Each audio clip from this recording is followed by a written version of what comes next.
Hello students, आज हम लोग इंपीरिकल फॉर्मूला पढ़ेंगे। ठीक है, आपके लिए वेपर डेंसिटी आप समझ गए थे, परसेंटेज कंपोजिशन भी आप समझ गए थे। तो देखिए, आज का क्लास का टॉपिक है हमारा इंपीरिकल फॉर्मूला। ये हमारा ऐप है, पर्सनल ऐप है। ये देखिएगा, ऐसा लोगो आपको दिखाई देगा। ये इंस्टीट्यूट का नाम है। आप ये प्ले स्टोर पे जाके ऐप डाउनलोड कर लीजिए। वहां पर ये जितना भी मैं आपको पढ़ा रहा हूँ सारा पीडीएफ आपको वहां मिल जाएगा। ठीक है, इंपीरिकल फॉर्मूला जो होता है सबसे सिंपलेस्ट होल नंबर रेशियो होगा, उसको हम लोग बोलते हैं इंपीरिकल फॉर्मूला। मतलब कि वहां पे जो एलिमेंट्स है, जो मॉलिक्यूल या कंपाउंड में है, उसका हम लोग एक ही लेंगे, है ना, एक मॉलिक्यूल का।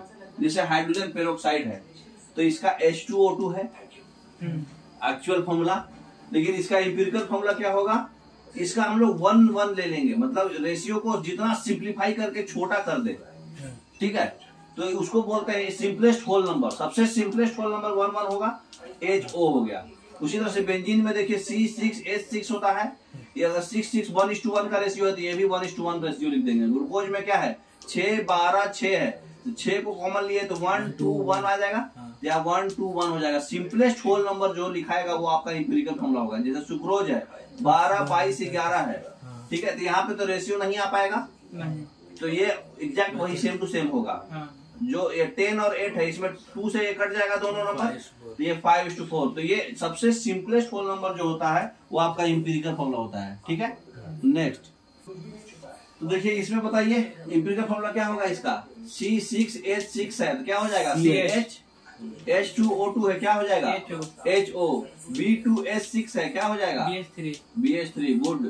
H3PO4 है, ये तो नहीं होगा क्योंकि 3 1 4 है, तो ये रेशियो तो सिंपलेस्ट यही है, तो H3PO4 ही हो जाएगा। C2H2 क्या हो जाएगा, C और H, क्योंकि 2 2 है तो 1 1 हो जाएगा, है ना। नेक्स्ट तो देखिए, जो हम लोग बोले वही सब है सारा। नेक्स्ट अब ये बताइए, C6H12 कितना हो जाएगा, 6 12 है तो 1 2 हो जाएगा, CH2 हो जाएगा। Na2CO3 कुछ भी नहीं होगा क्योंकि 2 1 3 है, कुछ रेशियो सिंपलेस्ट यही है।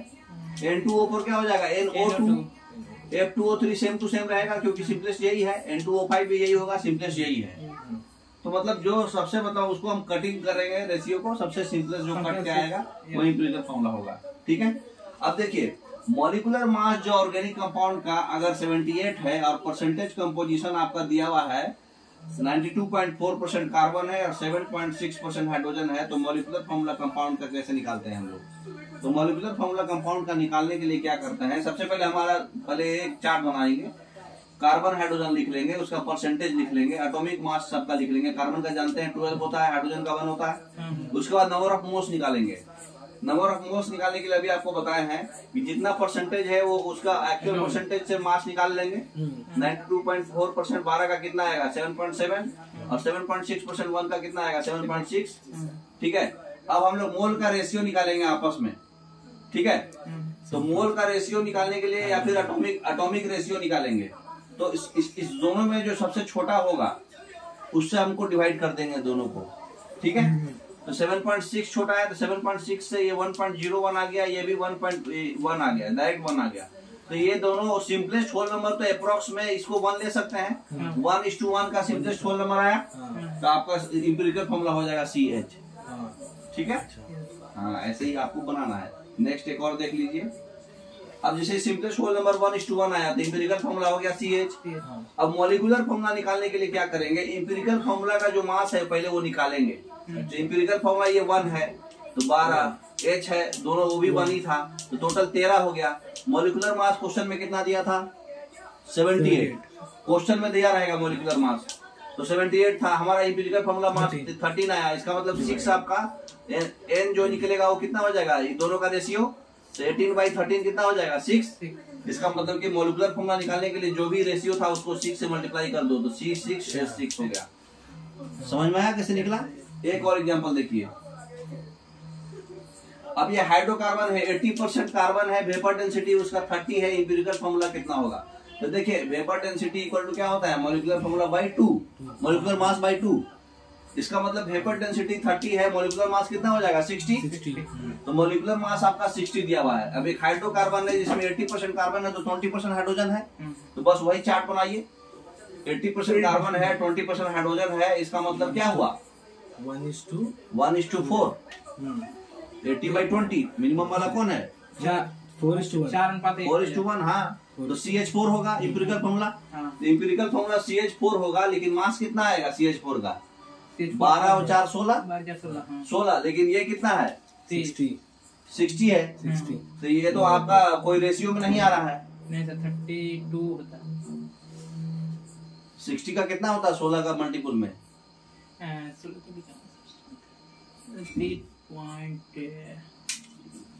80% कार्बन है, हाइड्रोजन कितना है? 20%। तो बैक वाले चार्ट में जाइए, बैक वाले चार्ट में ही वही आपको दिखा देता हूँ, बनाने का जरूरत नहीं है। ये कार्बन है, इसका यहाँ पे 80 है या हाइड्रोजन 20 है, यही ऐसे दिया हुआ। बाकी चीजें हम यहाँ पे 80/12 करेंगे और यहाँ पे 20/1 करेंगे। तो 20/1 ये हो जाएगा 20 और ये 80/12 ये हो जाएगा 7 के आसपास, मतलब 6.99 जो भी है। ये दोनों का रेशियो आपस में कितना होगा? ये 1 होगा, ये 3 होगा। इसका मतलब कि 1:3 का सिंपलेस्ट होल नंबर रेशियो है। इसका मतलब कि इंपिरिकल फॉर्मूला कितना होगा? CH3। ठीक है, तो CH3 आपका इंपिरिकल फॉर्मूला हो गया। इंपिरिकल फॉर्मूला ही पूछा था तो CH3 होगा। अगर मॉलिक्यूलर फॉर्मूला पूछता तो क्या बताते? 4 से गुना करते। क्यों? क्योंकि इसका CH3 बोले तो 12 और 3 15 आ रहा इंपिरिकल फॉर्मूला मास। लेकिन यहाँ पर वेपर डेंसिटी 30 है, तो मॉलिक्यूलर मास कितना हो जाएगा? 60। इसका मतलब कि दोनों का रेशियो कितना है? 60/15 4। तो C4H12 ये आपका मॉलिक्यूलर फॉर्मूला होगा, C ऑप्शन। लेकिन इंपिरिकल फॉर्मूला क्वेश्चन में पूछा था तो A ऑप्शन होगा। ठीक है, अगला बताइए। एक एटॉमिक वेट दिया है 75, दूसरे का एटॉमिक वेट दिया है 16। दोनों कंपाउंड मिलके 75% ऑफ X बना रहा है। तो इंपिरिकल फॉर्मूला क्या होगा? X का 75% बन रहा है, 75.8। समझ में आया बात?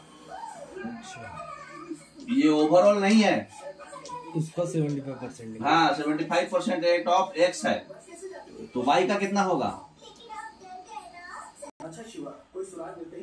देखिए, इसमें कंपाउंड दे दिया है ऑलरेडी, एटॉमिक वेट भी दे दिया है, परसेंटेज भी दे दिया है, तो सबका रेशियो निकल जाएगा।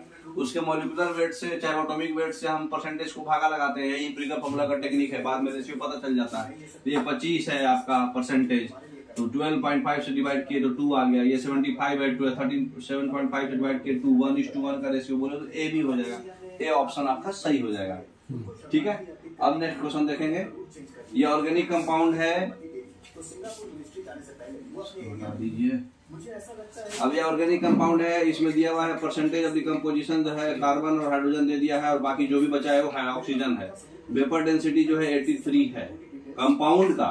Find out the molecular formula of the compound. तो पहले तो हमको इंपिरिकल फॉर्मूला निकालना पड़ेगा। तो इंपिरिकल फॉर्मूला बारी बारी से डिवाइड दे दीजिए सबको परसेंटेज से। 57.8 डिवाइडेड बाई 12 ये हो गया कार्बन का। हाइड्रोजन का हो जाएगा 3.6 डिवाइडेड बाई 1। ये अप्रोक्स कितना आएगा? 12/5 आएगा अप्रोक्स। ये हो जाएगा 3.6 और अब बाकी कितना बच गया? 57.8 और 3.6 कितना हो जाएगा? 60 और 8 और 60.4 हो गया ना। तो 60.4 में से बच कितना गया ऑक्सीजन? 60.4 ये 39.6 को हम लोग कितना से पका लगाएंगे? 16 से। यही होगा ना। 16 दूने 32 अप्रोक्स 2.5 के अप्रोक्स आ रहा ना। तो रेशियो कितना हो जाएगा अप्रोक्स? ये 5 है और ये 2.5 है, मतलब इसका आधा आएगा। ये कार्बन का आधा ऑक्सीजन रहेगा। ऑप्शन में देखिए, उसी से समझ में आ जाएगा। ऑप्शन में देखिए आपका कार्बन 8 है तो ऑक्सीजन 4 है, उससे ही आप पकड़ सकते हैं, है ना। उसको मिलाना, रेशियो समझना। ठीक है, अब ये इसका रेशियो ये मल्टीपल में आ रहा था तो वो अप्रोक्स में नहीं आ रहा था, तो ऐसे समझ में आ रहा है कि भाई इसका आधा ही आएगा, है ना। तो सी ऑप्शन आपका सही है। ठीक है, तो इतना मोर देन एनफ है आपको समझने के लिए, है ना। जैसे इसमें आपको एग्जैक्ट बना के भी दिखा दिया है, एग्जैक्ट पॉइंट वाइज, है ना। लेकिन इतना समय नहीं रहता, आपको अप्रोक्स में आइडिया लेकर के सोल्व करना होता है ना। तो ये मोर देन एनफ है समझने के लिए।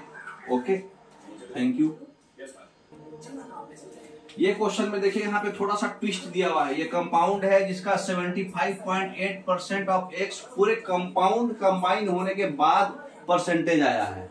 मतलब पूरा कंपाउंड 100% नहीं है ना।